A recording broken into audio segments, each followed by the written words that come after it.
Ассаламу алейкум. Эл Кабар каналынын көрүүчүлөрү, сак саламатсыздарбы? Туугандар, Оштогу Ак Тилектеги Кургобойдун жанында 13 көчөдө 2 кабат үй сатылат экен. Тетиги жерден эсептегениңиздерде 4 үй, тактап айтканда 40 мына сиздер экрандан көрүп турган 2 кабат үй сатылат.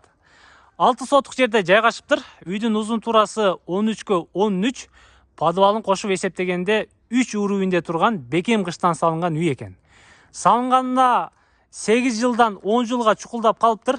Башка шаардан үй алуу себеби менен сатка коюлуптур. Кыскасы, келсеңиздер, көрсөңүздөр болот экен. Планировкасы жакшы экен, туугандар.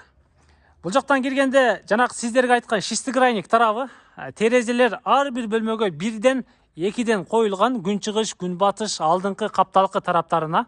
Негизги кире бериш хоту мына ушул жерде жайгашыптыр. Ушул жерден кирет экенсиздер. Биринчи кабатка, экинчи кабатка андан ары кирип бара бересиздер. Ар бир бөлмөнүн между этаж, тактап айтканда, жиби 4 плиталар коюлуптур. Подвал тарабына дагы бүт бары плиталар коюлуп, подвалдын ылдыйкы тараптары стояшкалар бүтүп, капталына түшүүчү лестницалардагы баары дап даяр экен. Кыскасы, ремонтун кылыш керек экен да. Крышаларын көрүп атасыздар, өстүрмөлөр өстүрүлүп даяр экен. Ылай иштери, кара иштери баары бүтүптүр. Ремонт иштери калыптыр.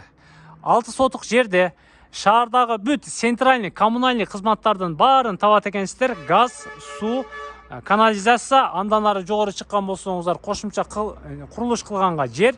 Бул жагында болсо 2 бөлмө временка, тапчаны менен бар экен. Бул дагы кошулуп бүт баары сатылат экен. Баасы $120 000. Кененирээк Тез Кабар каналына кирсеңиздер, бүт маалыматты аласыздар. Ушул турушунда сатылат, туугандар. Издегендер болсо айтып коюңуздар. Жакшы үй экен.